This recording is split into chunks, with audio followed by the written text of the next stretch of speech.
At 60 years old, Mrs. Hoa lived alone in a rundown house tucked away in a remote rural town. No pension, no savings, not even a penny in government assistance. Her only possession? A deep, aching loneliness. Her husband, the family's only breadwinner, had died in a tragic construction accident years ago. She received about $41,000 in compensation, but no amount of money could fill the emptiness left behind. Her last hope was her only son, but as he grew older, he grew distant. The promise to take care of Mom for life faded like smoke in the wind. So, what do you think Mrs. Hoa did? Did she crumble under the weight of abandonment, or rise up to rebuild her life at an age when most are winding down? The story you're about to hear is raw, real, and unforgettable. Keep reading. You won't be able to look away. Mrs. Hoa had always believed one thing with all her heart. Children are a parent's greatest support in old age.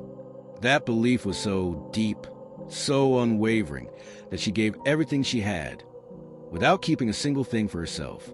After her husband died unexpectedly in a work accident, she received about $41,000 in compensation. It was all she had. Her plan was to save it for medical expenses, for emergencies, for the quiet dignity of old age. But then her only son, just 18 at the time, called from the city.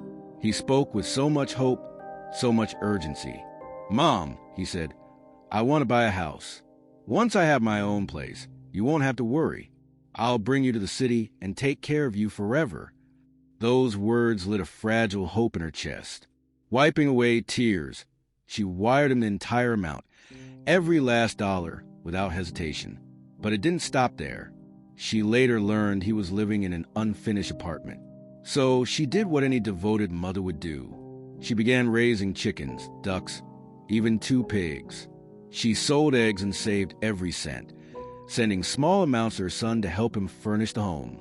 Though she lived alone in the countryside, barely scraping by, every dollar she earned had one purpose: her son's future. If he can have a decent life, a warm home, she often whispered to herself, then everything I do is worth it. 3 years passed. Her body grew thinner, her hands more calloused, but still she gave. Each time her son returned home for Lunar New Year, she didn't ask for anything. Instead, she quietly slipped folded bills into his hand, urging, "Make the house nice. It should feel cozy for your new wife." But over time, the truth became harder to ignore. Her love, her sacrifices, were they ever truly seen? Or had Mrs. Hoa spent years living in a dream, while in reality, she had been left behind long ago? And so, the question lingers: can unconditional love survive in a world where it's not returned? After her son's wedding, Mrs. Hoa truly believed she was entering a new chapter, one filled with warmth, love, and the comfort of family. She imagined weekends with grandchildren, shared meals, and the long-promised care her son once vowed to give. But reality hit colder than any winter in the countryside. The calls stopped. The messages went unanswered. Her once busy phone sat silent day after day. She tried to convince herself, maybe he's just busy. Maybe newlywed life takes time to adjust. But then one afternoon, a neighbor casually mentioned that her daughter-in-law had given birth to a baby girl. The news hit like a thunderbolt. A grandchild, her very first. And she found out not from her son, but from someone in the village. Heart pounding, she called her son, only to hear a voice she wasn't expecting. Her daughter-in-law. Her tone was cold, detached. "He's busy," she said flatly. "Don't call unless it's something important." Mrs. Hoa hesitated, stunned. But before she could speak, her daughter-in-law added, "When you're free, come to the city and take care of the baby. You're old. You don't get to choose. You live off your son now, so be responsible." Each word cut deeper than the last. This wasn't the kind, respectful daughter-in-law she had once hoped for. There was no invitation, no warmth, just a command. A role assigned without love, like a maid with no pay. Sitting alone in her small countryside home, Mrs. Hoa's heart was heavy. When had the bond between mother and child become so fragile? When had love turned into a burden? Sacrifice into something to be used? No one apologized. No one explained. But in that silence, Mrs. Hoa understood something profound. Perhaps she had placed her trust in the wrong hands. And maybe, just maybe, it was time to let go and finally start living for herself. After many sleepless nights, Mrs. Hoa came to a painful realization. The son she once believed would be her anchor in old age now saw her as little more than an afterthought, maybe even a burden. The silence between them grew longer. Calls went unanswered. Her daughter-in-law's cold stares, and that one cruel sentence, "You don't get to choose," were the final blow that woke her from the dream of family she clung to for years. She sat quietly, taking in the aging walls of the home where she had spent most of her life. Every brick held memories of her late husband, of raising her child. But memories couldn't pay bills. They couldn't buy medicine. With no pension, no savings, and no one to care for her, she knew if she didn't act, life would simply pass her by. Then came the decision that shocked her entire village. She sold the house. A woman in her 60s, with aching joints and no relatives in the city, left behind everything she'd ever known and moved into the unknown. But strangely, she didn't feel fear. She felt free.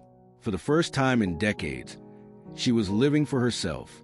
With the money from the sale, she bought a small apartment in the city, just big enough to call her own, a roof over her head, and most importantly, a space where no one could tell her to leave. She found work as a janitor in a nearby apartment complex. It wasn't glamorous, but every paycheck meant the same thing. She could survive without anyone's help, not even her son's. Now, she no longer looks for someone to lean on. She has become her own support.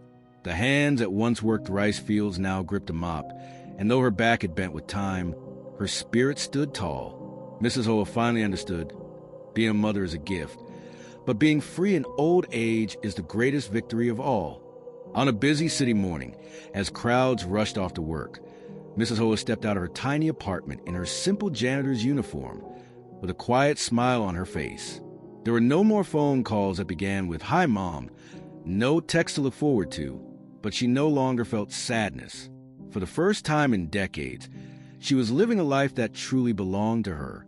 No pension, no retirement savings, no one checking in or preparing her meals. And yet, Mrs. Hoa felt at peace. Each morning, she brewed her own tea. Each evening, she cooked herself a modest dinner. There were no demands, no criticisms, just a slow, simple rhythm that felt honest and full. Once, she believed that growing old meant relying on children, building up savings, leaning on someone else for security. But now she understood something deeper. Happiness doesn't come from dependence. It comes from owning your life. Even when she was tired from a long day of work, holding her paycheck in hand gave her a quiet kind of joy. It wasn't about the amount. It was about the strength it represented. Every dollar was earned by her own determination, her refusal to surrender to circumstance. Some nights, she'd look out her window at the glowing city lights, no longer bitter toward her son, no longer hurt by her daughter-in-law, no longer angry at life, because everything she needed, strength, peace, dignity, was already within her. Mrs. Hoa had once waited for others to care, hoped others would stay. But in the end, the most powerful lesson she learned was this: the only person who will walk with you your entire life is you. Old age, she realized, is not the end. It's a new beginning, one where she lives without fear, without reliance, without regret. As long as she could still walk on her own 2 feet, she would keep moving forward, only content and fiercely proud. Even without a pension, savings, or anyone checking on her daily, Mrs. Hoa now lives a peaceful life in peace. She no longer waits on anyone, nor does she carry bitterness. Once a rural woman and sacrificed everything for the child, she chose to start over, to live independently, to support herself with her own hands and unwavering will. She used to believe that children would naturally become the foundation of their parents' old age, that giving everything would guarantee love in return. But life taught her a hard, yet powerful truth. The only person you can truly rely on throughout your life is yourself. Mrs. Hoa's story isn't just about one mother. It's a bold reminder for all of us, especially those entering their later years, that independence, self-awareness, and emotional resilience are the keys to aging with dignity. No one can live your life for you. No one will love and protect you more than you do yourself. So learn to love yourself first. Prepare for old age with emotional strength and financial awareness. Even if you're starting late, it's never too late to begin. If this story moved you, don't forget to leave a comment with your thoughts, and hit subscribe to follow more heartfelt, empowering content like this. Growing old isn't the end, it's a journey, and you deserve to walk it with pride and peace.